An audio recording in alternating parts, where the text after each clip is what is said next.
Good morning. How's the volume? Let me see. Sound pref. I should do this before. I'm going to go up a little bit. How's that? Is that good? Not too much noise, I hope? Everything okay? Yep. Yep. Can you hear me? All right. Is the thing on? What's the song called? That was... Man. I don't know. I'm going to put the show notes. Good question, OKC Bear. Good question. It's a good one. So, I was like, are you guys okay with a song? And everyone seemed to be like, yeah, but change it up. And that is not what I was thinking. I was really kind of thinking that picking a new song every day is kind of hard. So we'll have to see about that. Anyway, we'll see how that works out. Welcome to the show. This is Epicenter Sode.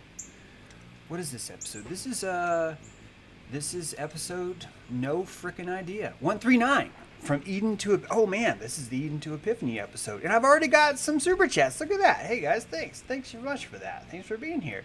Sunburst Bear, happy Aloha Friday, James. Happy Aloha Friday to you too. Sunburt Bear, not Sunburst. My bad. Sunburt Bear. Hey Catherine Hopkins, good to see you flashing that gang sign there in the chat. Le Mayor de Morthe, good to see you. We want funky disco. Yeah, man, we got some of that. We got it going on. We got it all. Hey, Chrissy. Hello, all. Good to see everybody. Hi, Bobby. Welcome to the show. I've already said that. We are going to talk about a lot. This was a tough one because there are 3 different tangents that we can go on, and I'm going to try and stay one. It could be that we're going to come back to this. You guys probably already know that rarely does the title seem to fit the show, that it's kind of, who knows what is going to come out. But what I wanted to talk about today is contrast. This photo is stunning. Stunning. Because on the left you see this perfection. You see a Christ that's on the podcasters. How you doing? On the left, it's the Pope. Pope's wearing the Ring of Solomon. He's Seal of Solomon. He's holding a staff, and he's contrasted next to a candlestick.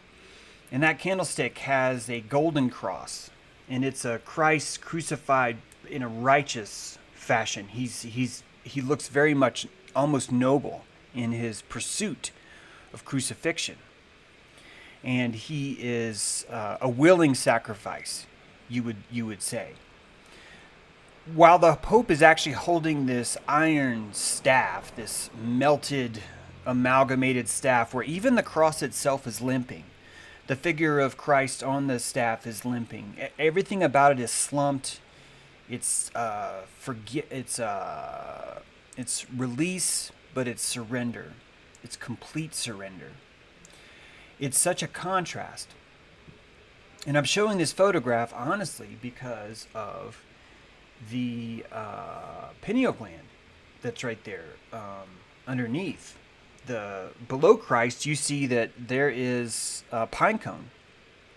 And out of this pine cone emerges this tree, this cross. And on that cross is the suffering Christ. But what I want you to see is the contrast between the two. Hello, Globebusters. I want you to see the contrast between the two. Hi, Susan. Hey, David. Rachel, how's it going, guys? The contrast between these two things is really the thing that I want you to find illuminating. In fact, I want us to apply our green belts in compassion. We are working on our green belts here to the Pope. Yep, I know, we're going to get there. Go ahead and start throwing tomatoes. It's cool.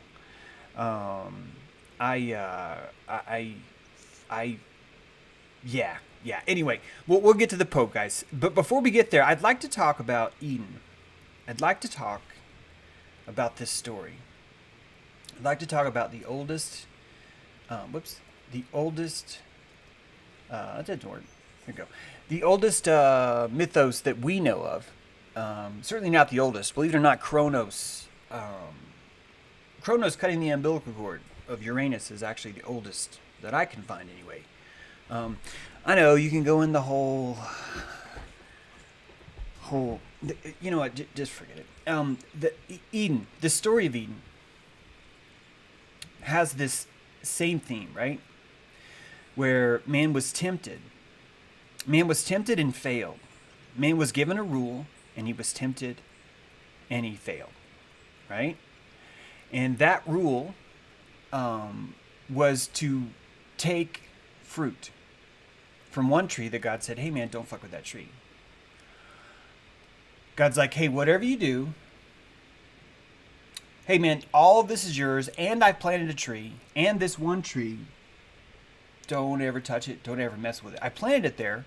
This whole realm is yours. All of this entire realm is yours.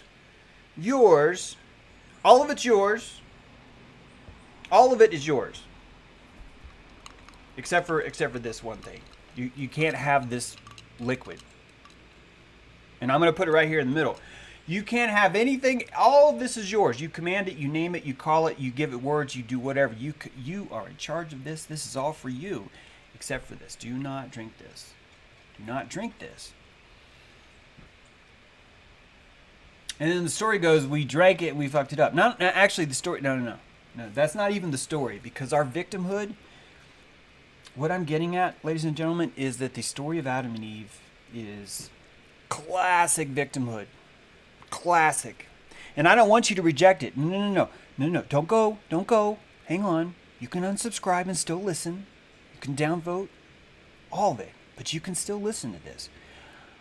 I'm not telling you the story of Adam and Eve is invalid. I'm telling you that it's more true than you were willing to admit to yourself. That's what I'm saying. And I'm doing that by describing the victimhood. You know how yesterday I said that I am raping your victimhood? That is not done. We have only just begun. And you're going to find a deeper appreciation for Adam and Eve if this works right. If I can pull this off, you will appreciate Eden even more. You will find that Eden itself is the bridge to Epiphany. And ladies and gentlemen, that is a fine, fine place to be. I will see you at Epiphany, and we will get there through looking at this story through compassionate eyes, which means we are willing to admit the victimhood that we brought into this. And Adam and Eve has that victimhood. All right, so first of all, it wasn't even Adam's fault. The entire thing was a frickin' woman. Guys, right? The entire thing was a woman's fault, first of all. So guys, don't even worry. How could you help it? Guys, women were walking around naked then. They weren't even wearing clothes. What do you expect to happen? Eve comes up. She sits on your lap. You don't even have a lap. You're so new here that you just learned what a lap is. And she sits down on it. And you, innocent, perfect you, minding your own damn business, are tempted by her. You're tempted by her side boob. You're tempted by the supple turn of her wrist. And you have no choice. You fall for it, right? You're a victim. You're a victim. And you know what? It's not even God's fault. He cast you out of the garden. And man, it's the bitch's fault. She did this to you. You need to go MGTOW, right? You need to go frickin' MGTOW now. You need to go to those seraphim and convince them to start a MGTOW group, right? That's what you need to do. And you need to start really focusing on that, okay? That's the path to victimhood. And now you look at Eve. And Eve's like,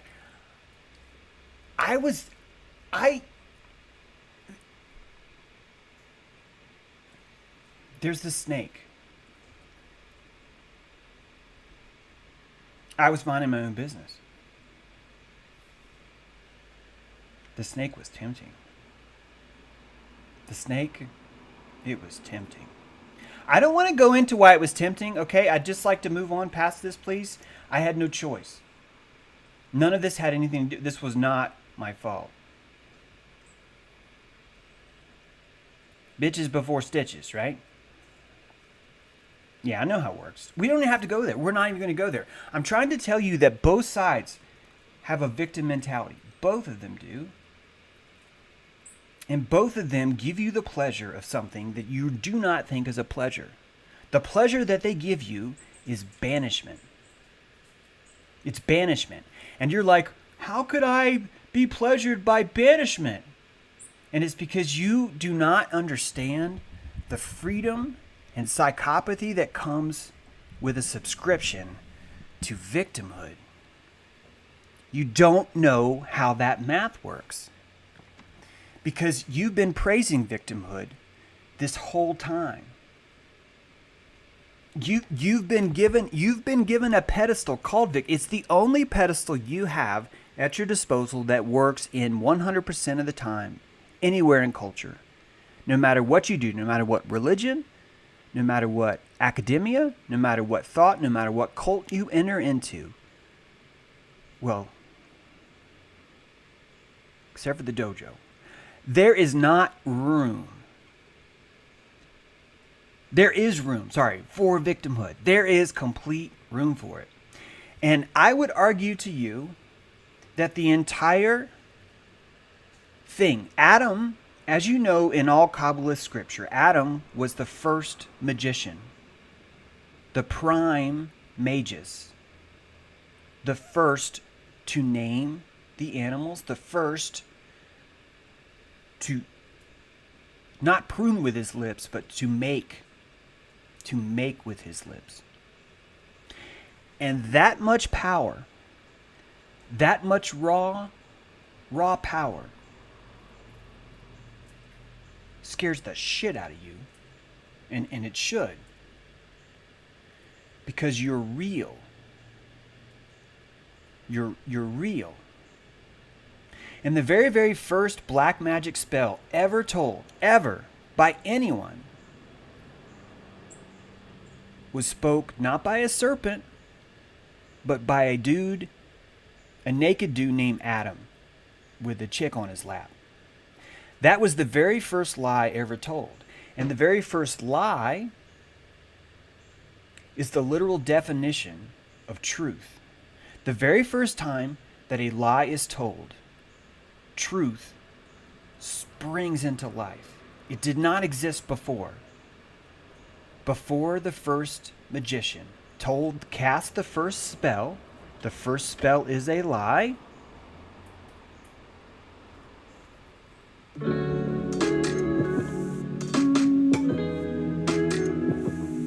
I have squirrel music now. It's just something we're going to try. I'm not saying we have to keep it. But when the squirrel comes, you might hear some fancy beats. All right? So just get used to that, guys. Okay? So Adam, the first magician, tells the first spell. The first spell cast by Adam was a lie. And do you know who he told that lie to? To two cherubim, to two angels. He spoke it to two angels in the east of the tabernacle, the Garden of Eden itself. And he told those angels, hey man, me and my babe, we did something wrong. We did something so wrong that we need you to hold up your sword. And hey, you're an angel. Could you set that on fire? Like could you make that a flaming sword? Because it would be really dramatic. And what I need you to do is make sure we don't leave. Right? I want you two to stay here and make sure we don't leave. If anyone's seen Monty Python, I hope you're laughing right now because it's very similar to that. Adam lied to the angels. The angels are not used to that. They are etheric beings. An etheric being does not have the salt inside their body to store a separate timeline, which is a lie. Anyone who lies has to have enough salt to simulate a separate timeline. An etheric being is a light being. They're always flying. In order to fly, they cannot have that much salt. All right? So angels are more like demons in the sense that they're not capable of lying. When I say lying, a demon and an angel are not capable of carrying two timelines at once and saying, I'm going to pretend to be this way, but actually I'm this way. We like to say, well, demons are always deceiving, but no, they're not. Demons are projecting themselves through the horns of your brain at your negative thoughts. The negative chemistry in you, the neocortex in you is putting the voice on that demon, which sounds like a lie because it's telling you all the negative things about you. And you call it a lie so you can reject it because you should. You shouldn't feel that way. But it's not a lie.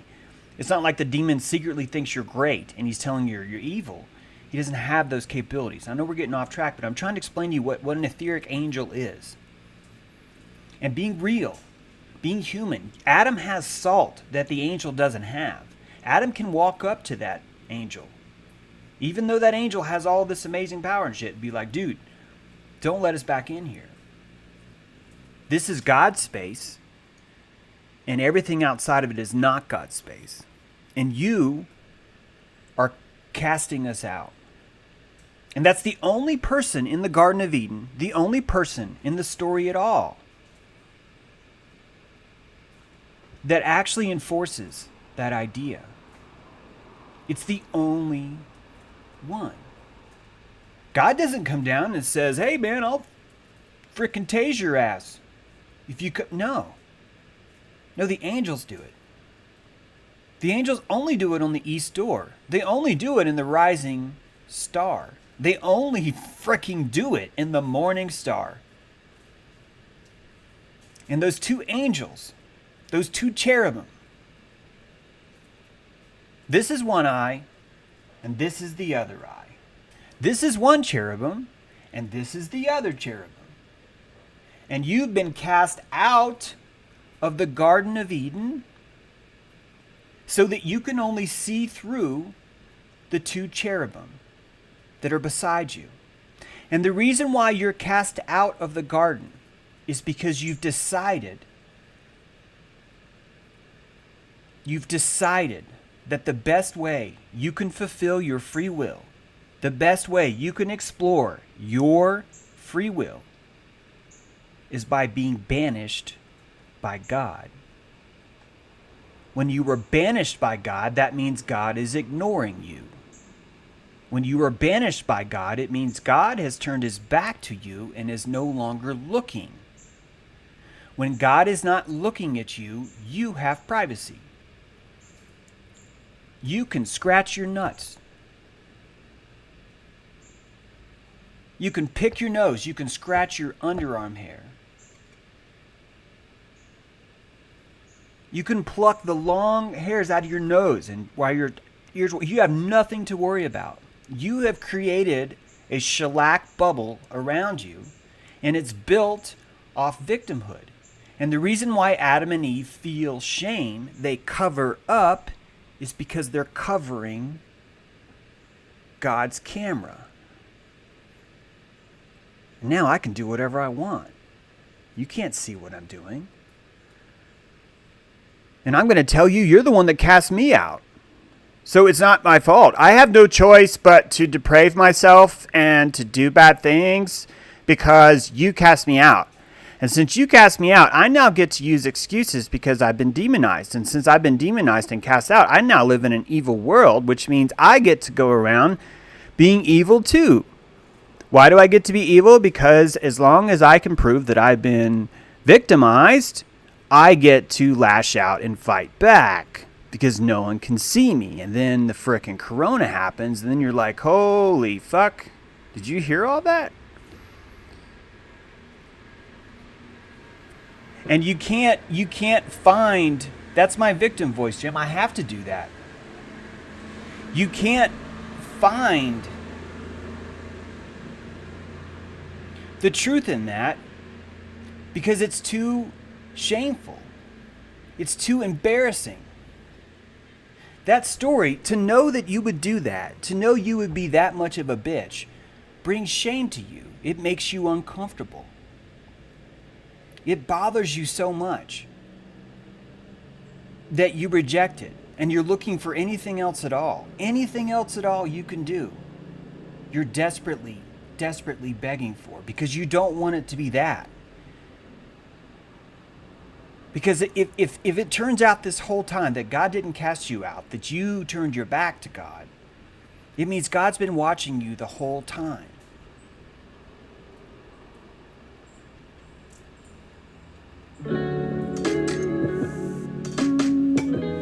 The whole time. He's been watching you the whole time. Let him know, I gotta let him know. I have to cut it off there because it's a fucking hilarious lyric that absolutely does not match a squirrel. You need these stories to make yourself feel better. Someone yesterday tried to catch me. It's funny because they hadn't read my book. And they were like, well, weren't you a victim with your ex-wife? And I was like, yeah, let's take a look at that. Because what I showed you was I was actually showing how much I love the narcissist. How much I see it as an opportunity for redemption. How I look at it as a rare truffle found in the forest. The narcissist, you labeling the person that you, out of free will, chose to be with in your life, that you're saying, oh, well, they're a freaking evil narcissist. You gain so much power by victimizing yourself and calling them the evil one. You gain so much power you don't even know it. It's free energy. It's free energy. And it's based off blind empathy, something I bitch about. Blind empathy is the T-Rex arms, right? Black Lives Matter, rah, rah, and you're trying as hard as you can to show compassion. You're trying, but you do not have the reach yet. You don't. I know they're not real, but it's a great analogy.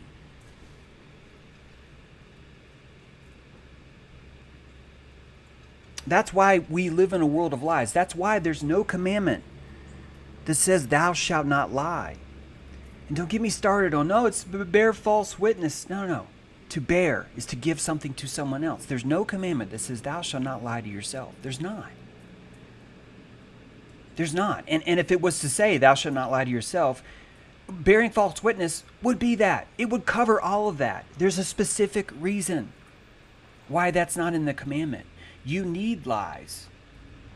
You need them to see the contrast. Because the moment Adam did not realize the magic spell that he cast when he told the first lie, he did not understand that by calling that first lie, he was calling in the truth. He was creating truth out of his lie. And the idea of good and evil is a complete side effect of that lie.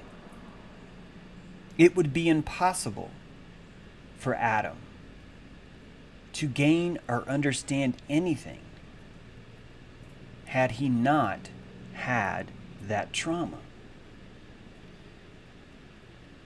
Picture what it would be like in the Garden of Eden if there was no lie. If Adam told no lie. Picture life in a dojo where every day you come to class, someone's installed a swing from the rafters, and there's an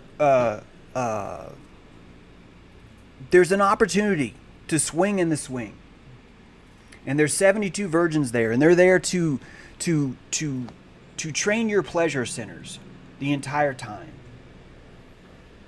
And as you stayed there in that garden, you would learn nothing. You would strive for nothing. You would need nothing. You would have no banishment, no lies, nothing. And you would learn nothing. Nothing would happen to you. But we still have this idea that somehow we betrayed God. That somehow God has this ability to banish something from himself. That someone who is all things has the ability to create a not all things and put you inside of that. It's literally the most retarded thing you could think about God, is that he even could banish you, or she could banish you. It's seriously retarded. And we need that retardation. And we don't understand that. We're too busy persecuting ourselves for doing this, when it's literally the entire reason why we're here. It was required. I'm telling you, it was a requirement. It was a requirement. Snow White takes the apple from the crone. It's a requirement. And I want you to notice how when Snow White eats the apple, look at how they inverted this. She fell asleep.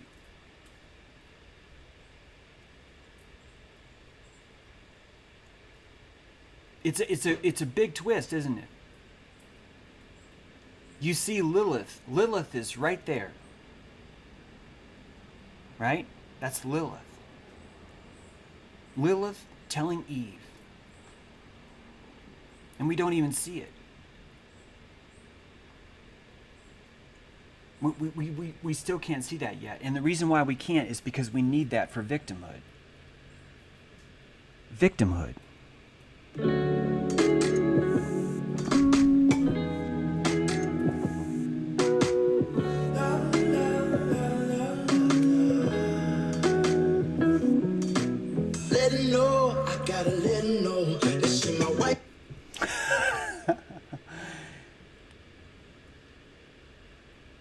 We need these stories to give us privacy from God. And until you understand the amnesia, this answer, what I'm telling you, answers freaking everything. It answers Satan, it answers evil, it answers amnesia, it answers reset, it answers deluge, it answers past lives, it answers DNA, genetics, epigenetic wisdom, epigenetic trauma. It explains psychopathy, narcissism, sociopathy. Every single thing that's happening to you in this world is explained by this Dojo Earth.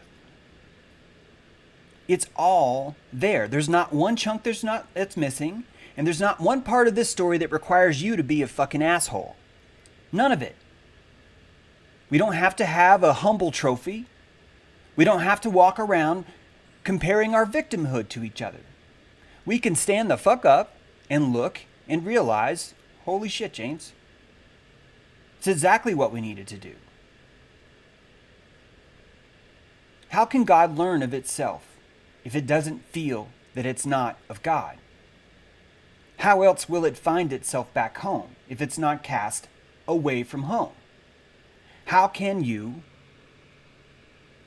discover the truth unless you're cast in falsity, unless you find that first flaw? And the victimhood, as much as I hate it, as much as we all hate it, seems to be a necessary shellac around us to create our own sense of self, our own sense of survival. And that shellac comes with guilt.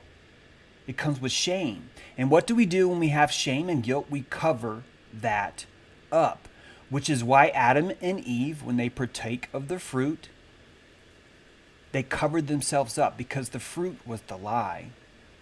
The fruit was the lie.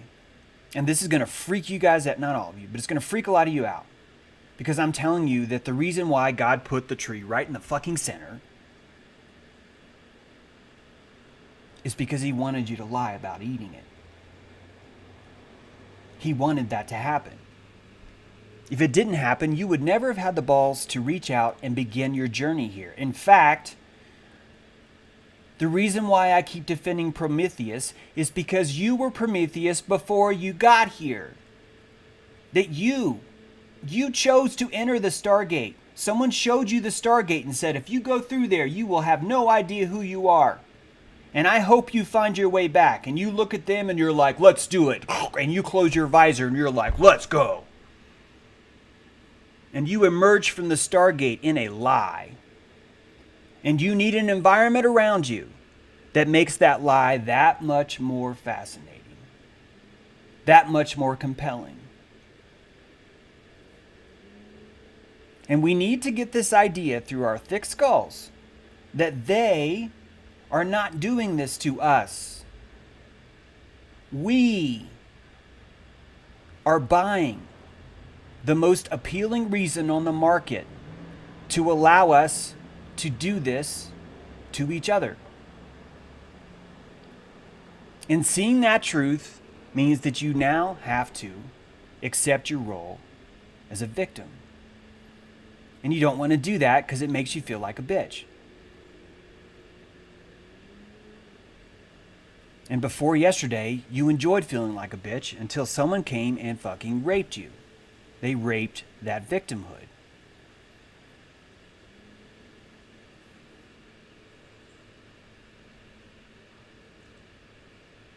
I have some big news. I mean, like big news. I mean, like big news. Like super freaking big news. And I'm going to tell you about it. But first, we're going to show the squirrel.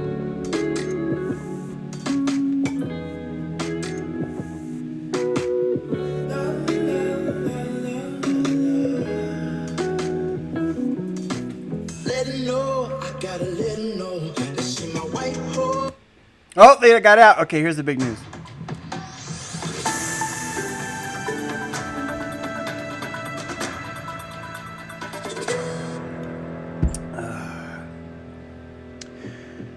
Ladies and gentlemen,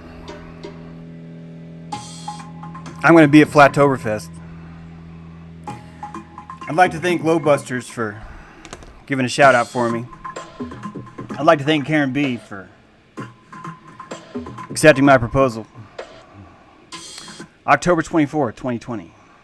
It's going to be awesome. I think I'm going to do the Eye of Ra.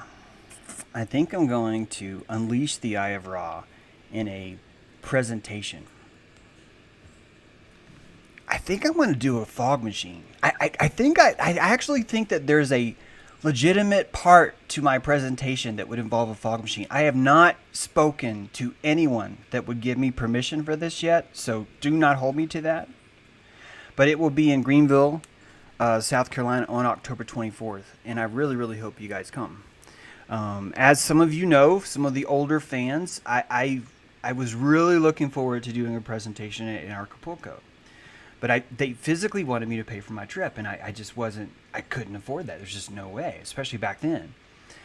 This is perfect. This is the perfect thing. I can't wait to do this, and I'm kind of honored that it's going to be at Flattoberfest, honestly. The guys who are going to be presenting here are, I think, some of the most sovereign minds you'll ever find. And I'm kind of honored to be, like, being able to hang out next to them and do stuff. So I encourage you guys to check that out, Flattoberfest. You can look that up on the web. There's a link to it. It's flattoberfest.com. You can get that. You're not going to see me on the website yet because it's just came. But I'm telling you, she said I could do it. I promise you. So it should work. There it is in DLive, and here it is in YouTube. Facebook, I cannot post to you guys right now. It's a long story. I'm working on that. We're working on that. I know you're there. If you guys want to check into that, you should go. I think it'll be a lot of fun. So, I'm glad to be there. Thank you, Glowbuster. I appreciate that. Now, this Eden story. It's I'm sorry, but I also found this picture, and this just cracks me up. Someone out there will laugh. I'm thinking Nate will probably enjoy that. I couldn't help that. It just cracked me up. I was looking for anyway. So this Adam and Eve story is important. It's vital. It's vital to your victimhood. It's so vital to your victimhood that as I said before, you are out shopping for scaffolding to justify this idea. And truthfully, NASA is only giving you what you want. It's all NASA's doing is just giving you the scaffolding to allow you to believe that you've been cast out, that you live in an endlessly shrinking world where God can't hear you. Do you understand? That's why we have the vacuum of space, so God can't hear you. If God can't hear you, you can say shit and fuck and all kinds of dirty words. You can say them all. You can do all the bad things that you want to do in safety. Victimhood gives you a license to ill. They give you a license to ill. You can treat anyone else you want as shitty as you want, as long as you're in pain, as long as you are a victim. And if you want to truly know what a narcissist is, it's someone who's in so much pain that they've created a vortex around them where they are allowed to do pain to others. Now we say that that's because they have too much ego, that they have too much heart. And it's literally the opposite of that. They're gasping from their heart. They're gasping for it. And none of us will ever give that to them because we live in a culture where anyone who's trying to solve their victimhood must be cast out.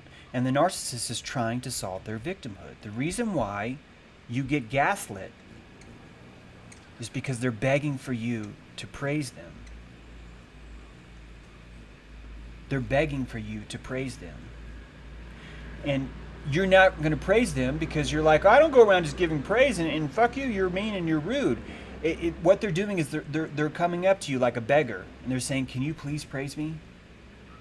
Do you see the They're limbically. They're like, can you please praise me? And you're telling them no. We're telling them no. We're saying, no, I'm not going to do that. And I don't blame you. I'm not trying to say go be not nice as narcissists. No, I'm trying to say go be compassionate to them. Compassion can sting like a bitch. A bitchy wasp, man. A bitchy wasp. And I'm here to tell you, someone who truly does not need compassion, that they're truly in a vacuum where they're trying to drink compassion, if you give that person full compassion, it will burn their fucking eyes out.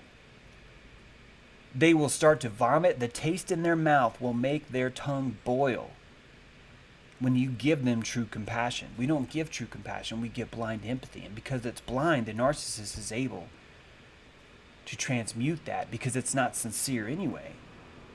There's nothing sincere about that. If you want to heal a narcissist, give him your witness. Give her your witness. Witness, not sympathy, witness.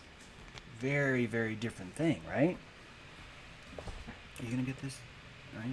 All right.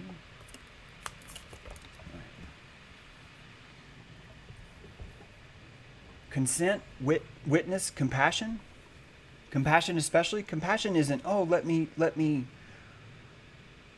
fluff your victimhood.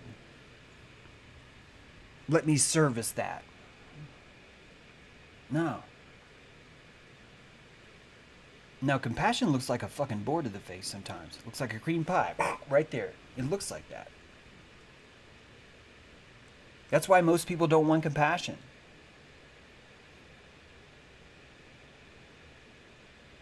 Witness is painful. If you don't want it, if you're here for privacy, if you're here for atheism, you will hate me. Because I'm all about the witness. And I'm destroying that. I'm destroying that. I'm raping it.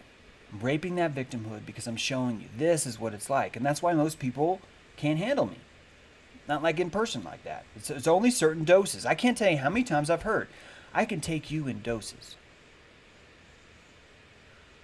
Most people feel that way about me. And literally everyone who's sped like, no, I can take you all, they run. Their hair is on fire. And it's okay. I'm learning to not take that personally. I'm trying as hard as I can to not take that personally. I'm trying really hard to do that right now, but it's hard.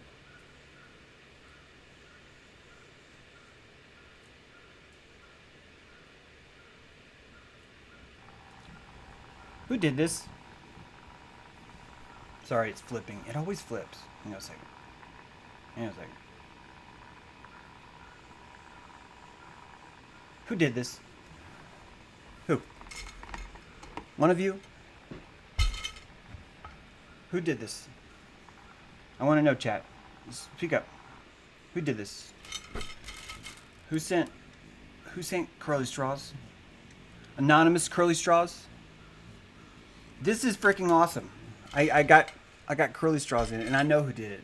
I wanted to have some mystery to it. We finally figured it out. We figured it out on the social media. I mentioned that the world needs more curly straws. And here we are. Thank you. Thank you, Rachel. Life is already fun. You can't be a victim and have a curly straw. It's not going to frickin' work, all right? It's not going to work. So this victimhood, it's the source of lies. It's the source of all this. All this. And I can show you a world where you did nothing wrong. I can show you a world where you're still moral. You did nothing wrong. You don't owe a life, blood oath, debt oath. You're not conscripted into slavery because a long fucking time ago your great-great-great-great-great-great-grandfather masturbated when he wasn't supposed to.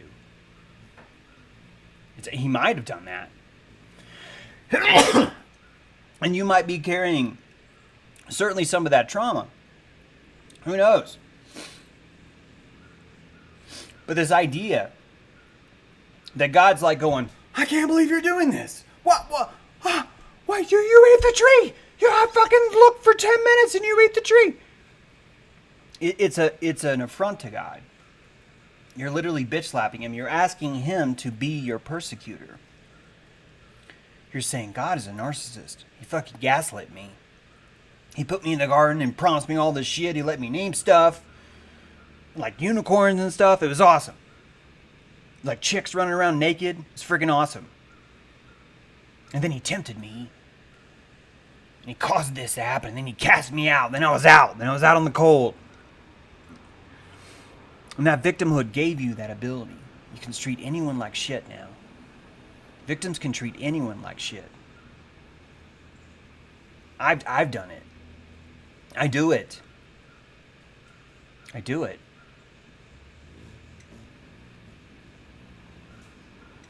When you shed victimhood, God gets closer to you, not further away. He gets closer. Closer. And right now, your heart is under massive attack. 24/7. They use the word ego to attack your heart. And if you look at any chart, you understand that ego comes from your heart. And they're saying, yeah, but you need to keep that heart in check. You need to only run at 50% capacity. Yeah, truly, if you really cared, you would only fill your gas tank up halfway. Because anything else, that's dangerous. And lions, when they're out there being king of the jungle, they're always going, you know what, I need to keep myself in fucking check. I'm not going to try nearly as hard. And when eagles fly, they're like, I don't want to fly too high. Yeah, I'm arrogant as fuck. I don't want to fly too high. I'm just going to say 50% all the time. And we call that balance. And what it is shorting. We're shorting ourselves out. And we're shorting ourselves out because the victimhood gives us a free ticket. It gives us a ticket to sloth. It gives us a ticket for more fear, more hope. It gives you the ability to lay down. It gives you ability to crawl and claim that this is as high as you should go. Because you are dangerous to other people. And that's our fear of being real. That's our fear of being real because we realize how much power we have. We're so powerful we can convince an angel to stand guard and make us think that we are cast out of the garden. And you got to understand, this is what the Freemasons see as the two pillars, Joachim and Boaz. You're dominant, right? I'm a lefty, so my right brain's dominant. So my right brain would be Joachim. My left brain would be Boaz. It might be different for you. And we think the entire world is between those two eyes, between those two towers. That's what we think. And the contrast, here's what's brilliant about it. The contrast between Joachim and Boaz is reality. That's what the reality is the contrast. Hang on a second. Hang on a second. Hang on a second. Hang on a second. Hang on a second. Hang on a second. This is the Pope's audience chamber. And there are two snake eyes inside the audience chamber. And if you look at this, it's actually showing you, no, this is not a snake eye. This is the space between two eyes. Do you see it? This is the viscous Pisces of the pineal. That's not an eye. That's the pineal. And trust me, I get how freaked out we are by this dude. I get it. I am not here to defend this dude. But I'm here to tell you that let's look at the Pope and let's look at the Catholic Church with compassion. Joachim, Boaz, gold, iron, pride, surrender, resurrection by choice. It's God's will, Jesus' will, versus man. And I'm here to tell you, as much as you want to hate the Pope, which is fine, I have no beef at all with you freaking out about Catholicism, We talked about bone technology. We've talked about relics. You know that St. Peter's itself is literally built on top of a pagan cemetery. You realize that every single person in that hall is technically worshiping St. Peter because he's buried inside there. So we've been through that. I don't need to hear a lecture about how James is defending anything, because what I'm doing is apocalypting this. We are apocalypting this together. So I don't give a shit if you like it or not. I'm not here to entertain your world of good and evil. I'm here to show you. And if you want to believe that the world works where he pretends to be someone who feels one way, but then when the cameras are off, he's secretly going, hey, I feel another way, you are living in a fantasy. This man is evacuated, and he follows a procedure, which means he believes the procedure all the time. From the moment he gets up to the moment he goes to sleep, he believes it all. And you thinking that he's lying to you and two-faced to you is you being a victim. Because he's not. He's the most honest fucker in the world. Because he's telling you how it works. He's showing you. Whether or not he even knows it, he's showing you. I will extract suffering from your pineal. And you will secrete suffering so much that you will illuminate. And the contrast is your illumination. The Hegelian dialectic is your illumination ceremony. And you will not live in a garden of good and evil on a swing, on the rafters, eating peeled grapes. No, because you are not here for that. You're here for something different. And this guy wants you to have it. He wants you illuminated. This man is working for Lucifer because he wants you illuminated. He feels like that's his job. And the person who believes that they are the best at their job will be the person that makes the highest rank. This man is legitimately in his own ideals, and he's showing you those all the time. He's not lying to you. How could he be lying? Look at this fucking ridiculous hall.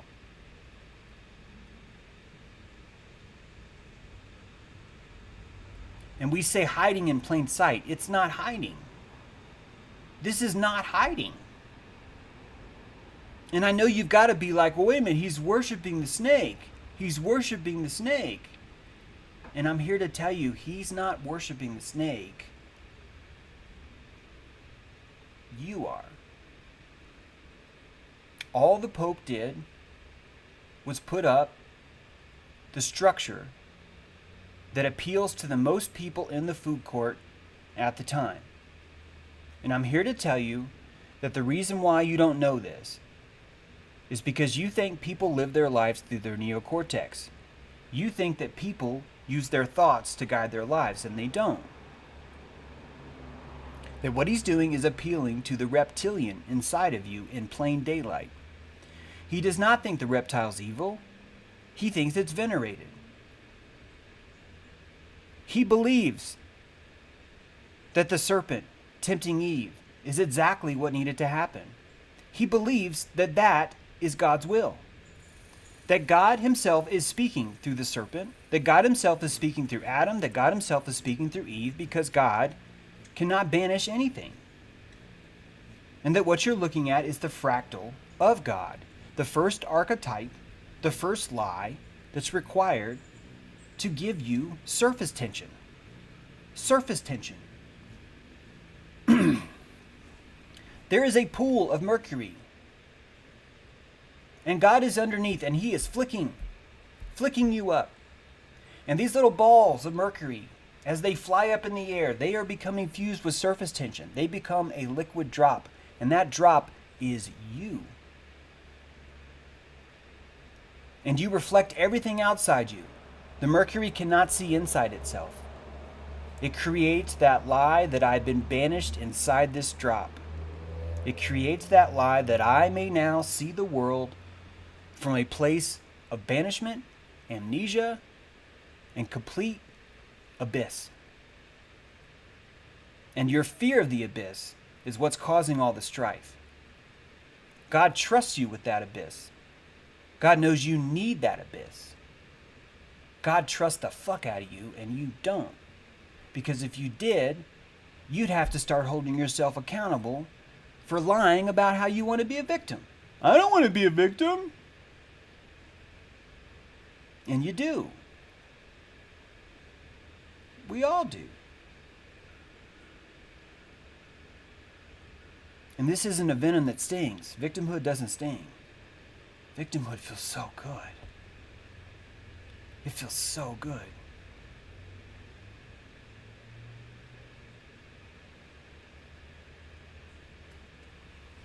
You can hate the Pope. You can make him help you become a victim. And isn't that what he's doing? Isn't he appealing to you too? Couldn't you argue that the Vatican itself is appealing to the most amount of people because on the inside, it's appealing to your reptilian? In plain daylight. And on the outside, the people that hate the church, it's appealing to their desire to hate the church. All sides are fulfilled. That would make it one of the most powerful religions in the world. Ding, ding, and here it is. Here it is. Serpent's head in plain daylight. And this isn't evil. Why is a serpent evil? Why is Gaia evil? Why are you calling Gaia evil? Why do we think the earth is evil? Why do we think everything else is evil? Because we're victims. And if you can victimize yourself enough, you can become the most profitable victim in the world. And you can reach enlightenment. You can do that in your victimhood. This man wants you a victim. I don't. He wants you a victim. I don't. You get to pick. You can be a victim or you cannot. I'm not right. He's not wrong. He's not right, I'm not wrong. I don't see the world that way anymore.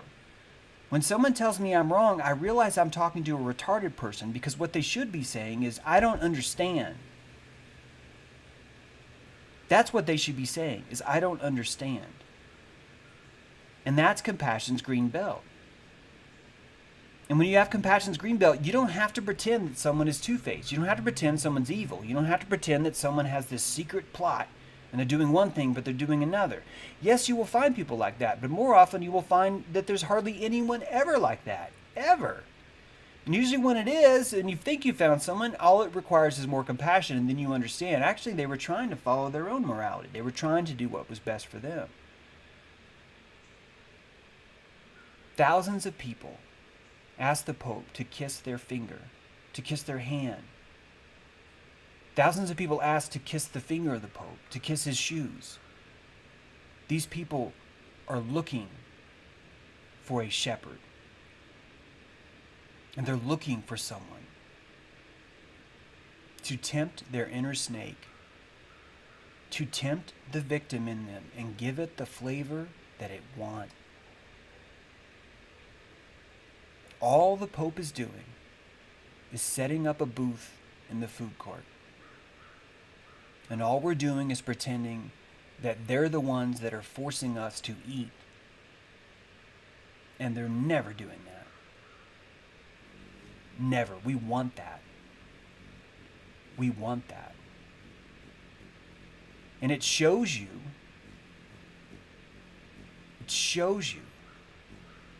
what he's trying to do with this pine cone, with the pineal gland. This is one of the oldest symbols you'll find. It's mixed with the caduceus. It's Anunnaki. Zoroastrianism is in this.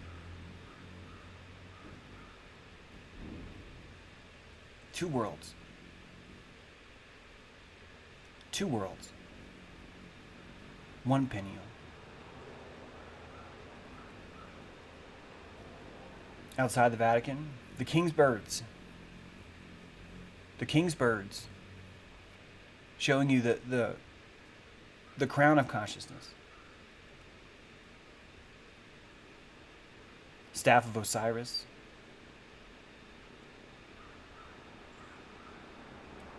The birth. The birth of salvation through death and resurrection.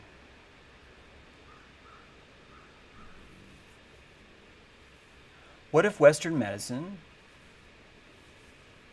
was the greatest tool you could ever imagine to show you that you have the ability to heal yourself? What if nothing else except for Western medicine could have been the spur of awakening this Kundalini?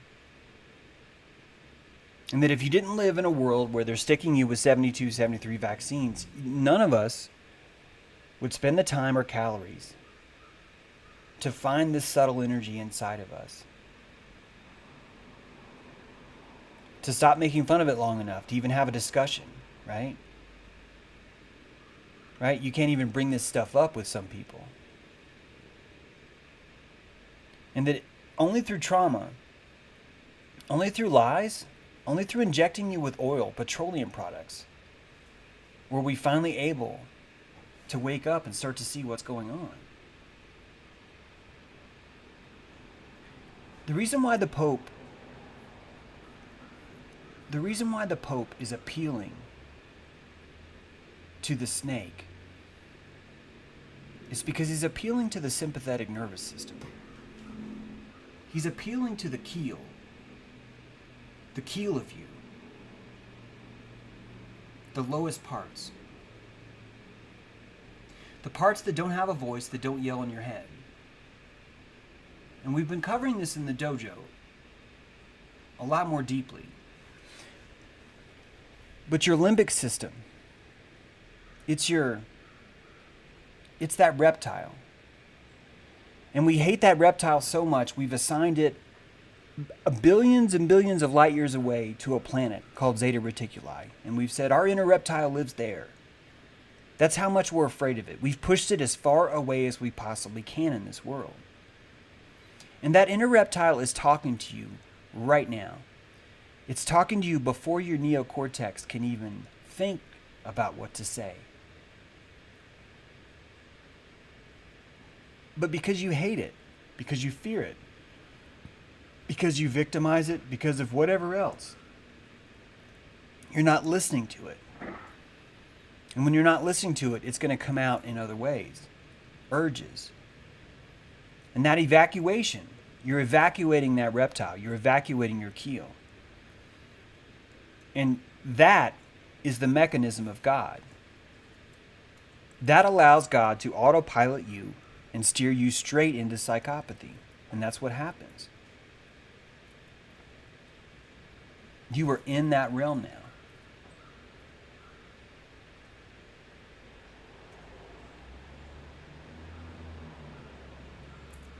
I don't know how long all of us need to stay there. I don't know how angry we have to be at those who are trying to climb out of it. But like I was bringing up on Secrets of Saturn, there's literally a pit. And so many of us are in it. And whenever one of us tries to throw a grappling hook up to climb to the surface, the first thing that happens is everyone else in the pit cuts that string. And they cut it through shaming the chakras, New Age, subtle energy, Lucifer. They shame any kind of anything at all. Yoga. Think about how freaked out people are about yoga. People are under the impression that if you stretch your body a certain way, a demon fucking portal will open and it will swallow your child. That's how afraid we are of our limbic system. That's how fucking retarded we are when it comes to these subtle energies. And when you find that loneliness is not in the belly, but it's in the Manipura, it's in the solar plexus, it's in that spot where you think your guts are, but it's your energy. You start to see the world for the truth. You start to understand what it really is and what it looks like.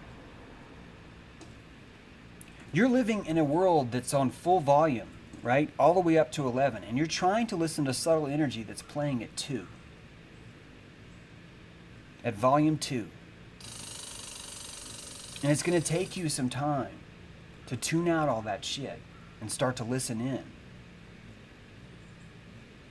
And you're not going to be able to do that with shame, with victimhood, with fear. None of that's going to work. You need both. You need your keel and your sail. Sympathetic nerve's your keel. It's deep underwater. Your sail's your parasympathetic nerve. It's your etheric will.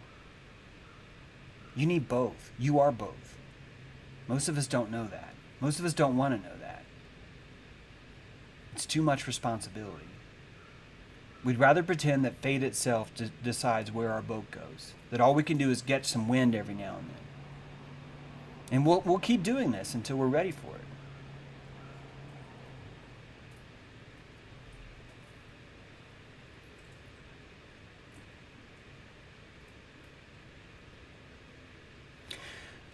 Question, Loatera Kara. Mikbo Kaufman tried to explain that rabid is not a contagious virus, but it's a hard truth many people react. Keep in mind that when people are claiming that rabies doesn't exist, they're literally dismissing a condition that happens inside animals every day. And Kaufman sadly is not a vet, so he doesn't do the wildlife rescue to actually see that. So you have to understand the reason why people are reacting is because they're trying to say that something doesn't exist because that word's no longer valid. If you want to claim that rabies isn't valid, I'm going to need you to pick a word now, a new word, that you're going to refer to when you're talking about asphyxiation, a zombieism that happens inside of animals, okay? We don't get to dismiss that and pretend that doesn't happen. Nor do we get to dismiss that within litters, this spreads rapidly, overnight. So if we want to pretend that all that shit isn't true, yes, we can say rabies doesn't exist and it's a myth and people need to ask Dr. Kaufman. But Dr. Kaufman's not a vet, he's a clinical psychologist. So I appreciate the debate, but it is going to start getting on my nerves when you will not give me a better word than rabies. What do you want to call that? Do you want to call it Kuru disease? If we do, that's fine. But now we're going to have to distinguish that from Kuru disease. And then we're going to say, well, Kuru doesn't work, so it's really this way. Guys, the exosome theory is great, but it doesn't answer everything. There are big holes there. I think it's important that we look at all options. And that means you cannot pretend that rabies doesn't exist. And you can't pretend that, well, therefore, because of these exosomes, we should just let every rabies animal hang out with others. I decided to quarantine a raccoon that I found the other day because that's the safe thing to do, because I know what happens with raccoons when they're not. I found a litter of foxes that all of them had that. I've found these things. I've seen them. I don't have to speculate. I don't have to make it up. For what it's worth, I only talk about shit that I've experienced. Because it gives me something to say. It gives me an opportunity to say, hey, here's what happened. So let's just keep in mind that when we're saying rabies doesn't exist, what you're truly doing is dismissing a huge amount of data. And it's sad. It's sad because right now we're euthanizing animals. And we could get to them by talking about rabies, but we can't because people are spreading rumors that it doesn't exist, which means I'm not allowed to appeal to anyone who's trying to change the laws right now that dictate that we euthanize any animal that's within a rabies vector. So please, if you want to help me, stop following my tweets and saying, oh, you shouldn't quarantine at all. It clearly means you don't know anything about rabies. You don't know shit. Until you're a vet, until you're a wildlife rescuer, until you're actually dealing with these cases, please stop spreading that stuff. The exosome theory is fantastic. It's great. It's a brilliant way to look at Koch's postulates. It's fantastic. All right? But it doesn't cover everything. It doesn't. There's cases of herpes that you guys are not going to be able to explain with that. Rabies is the same kind of a thing. There's something else going on. I encourage all of us to explore. And that means you cannot ignore terms, you cannot ignore words. It gets us nowhere. All right? So I hope that clears it up, because I'm really getting tired of us saying that this is a debate between whether or not viruses are real. No, it's not. I have no debate. I know exactly what happens in animals if they get rabies. That's all. That's all I know. And if you don't want to call it rabies, no problem. But give me a fucking word. Don't sit there and say, well, now we can't do this because rabies. That's so irresponsible. And that's why I have a short fuse with that. Because you're not allowing any room for there.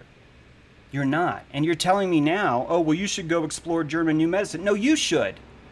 La Otra Cara, you should, because you're the one that coming in here telling people rabies doesn't exist. You're the one here saying, well, clearly rabies doesn't exist. You need to ask Dr. Kaufman. When Dr. Kaufman has told me personally, I don't know shit about rabies, James. So I need you to do that work, not me. I need you to stop telling our chat room, hey, everyone, rabies doesn't exist. I need you to do that. If you want to do a video on exploring German new medicine, please do. Please show us all. Please show it. But stop telling people that what actually happens with this asphyxiation is not real, because it's insane. There's nothing at all helpful about that. Yeah, I already have asked her about that, Crypto Guns. I have. We've talked about that. She's the one that will tell you it's probably something closer to Kuru. Please stop assuming I haven't done my homework. Please stop assuming that wasn't the first thing I did ask Andy Kaufman. Guys, look at who put on the panel called the Exosomes. Me. Because I want to know the truth. That's funny. Precise Transport Limited. Upon quarantine, the raccoon, did you make the raccoon wear a mask? They were actually wearing a mask, so it's all cool. Guys, there's nothing wrong with quarantining an animal. And if you want to sit there and listen to these people that are like, rabies isn't real, if you shouldn't quarantine, you're a fucking idiot. You're a fucking idiot. So go for it. Ask any person that runs a kennel, any fucking competent kennel owner out there. Ask them what happens. Ask them. Don't come in here with that shit. It's fucking ignorant. It's so bad. It's so bad. Guys, I've been working next to a vet, at least 3 of them. Carolina Raptor Center, Nature Center in Asheville, 2 wildlife centers here. The only college in the United States to offer a wildlife program. I do their rescue. Please stop pretending that a fucking clinical psychologist who's told me he doesn't know about rabies is the expert on rabies. Please stop that. I don't mind you looking at different theories, but don't come in here with that shit. You're corrupting the truth right now. It's ridiculous. And I have nothing but, okay, this is not, it's not about Andy. It's not about Amanda. It's about guys that are talking about something without telling you about it. And you're walking around spitting out 3% of what they said. And you're not going up to them saying, Andy, how much do you know about, you're not doing that. And it's not that Andy's hiding it from you. It's because you've never asked him. You've never asked him. And you're making an ass out of all of our work we're trying to do. My post about the raccoon was hoping to explain to people what Babylon is doing to our vectors animals. And you're fucking it up because you're throwing a wrench in the gear by implying we shouldn't even be quarantining them. And it's insane. That raccoon had a tick right on the side of his eye. I found him in the middle of the fucking road. He was a tween. He wasn't even an adult. I'm trying to tell you what Babylon wants to do to you, and you're trying to tell me nothing's real. And it's not getting us anywhere. It's not. Sorry for ending this way, but I've seen these things. What's the word? What's the word that you want me to use instead of rabies? And can you please tell everyone else too? Can you please make sure every single other person knows what that word is so we can all change and then we can go back to having a discussion about what I'm talking about? Because you're missing it. We're all missing it. Yeah, it is a lot like Q-tards, David. It's exactly like that. It's exactly like that. And honestly, I think you guys need to listen to Billy Ray Valentine's interview in New York. Because there is something fucking happening there. And before I go off and dismiss and say none of this is real, I'd be putting my fucking nose in there going, well, what is happening? Because I want to be able to have an answer. I want to be able to tell people, well, if none of this is true, then I'm going to at least find out what this is. But you can't. Because we're too busy telling everyone, well, rabies isn't even real. It's insane. It's killing us. It's killing the truth movement, just like Q does.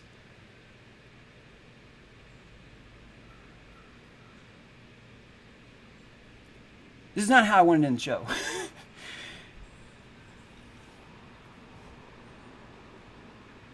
Study. Me too. I will study too. But I know what I see. I've seen the animals die from that. I've seen the contagion happen. I'm not trying to say that it happens through... I don't fucking know. I only know that if you have one dog next to another, I only know if you keep all those in the same litter, in the same place, that's what you get. That's what you get.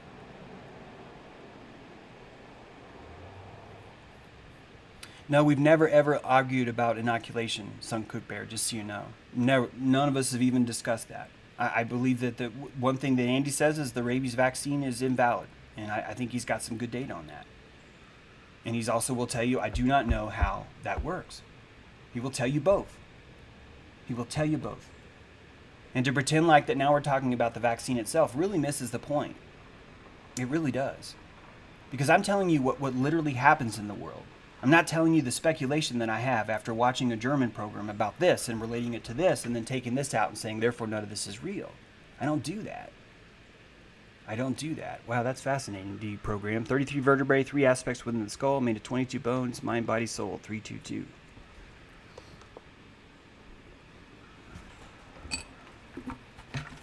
You guys, here you go.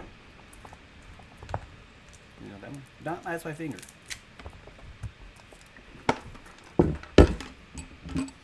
Have a great week. We're going to do a dojo today. I got a heart out at 2. So join us in the dojo. I'll be posting a link here really soon. And please go learn about rabies. Come back and school me. School the shit out of me. If you can tell me something I told you wrong, or if you can give me a new word, I'll do another special. We'll talk just about those. We can talk all about animal rescue. Guys, I got nothing but tons of stories about it. Actual experience. We can talk more about it all you want. But we're not going to speculate. We're going to talk about real shit. Yep, curly straw time. That's right, Catherine.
I get worked up because it feels like I have to start over now with QAnon, but with rabies. That right now I have to defend that there's actually sickness out there, that there's actually shit that happens. That's part of why I get so worked up, because I realize I have so much more work to do now. I now have to re-educate every single person about the true dangers of rabies because of someone else said something about exosomes. And that's what it causes. It causes this complete collapse of all the progress that I've ever made when it comes to rescuing wildlife or helping people. I've spent my entire life begging people, please help wildlife. Don't fuck it up. Please help. And when you go on a rescue mission, you find doctors and they don't know shit. They don't know that dogs don't have pores. They don't sweat like us. They don't know just real basic anatomy. And we're getting these ideas from them about things that aren't true, but they're more appealing. They make us feel better, right? They make us feel better. And that's destroying our responsibility, our vigilance to these animals. And I get worked up by it. It bothers me because I realize all I have is more work. All I have to do now is more work. And why do I have to be the one that does that work? Why can't the people in chat who are spreading that shit, why can't they be the ones that do the work?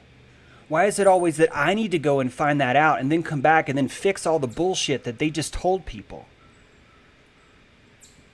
It's very, very frustrating. It's very frustrating.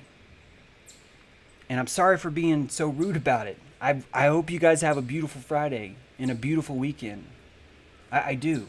I just realizing that I've got so much more work to do. Because now we're going to pretend that rabies doesn't exist, which means all these rabies vector laws are going to come back. They're not going to go away. They're going to fucking come back. Because we're spreading this stuff. And that's part of why it's just so... Thanks for listening.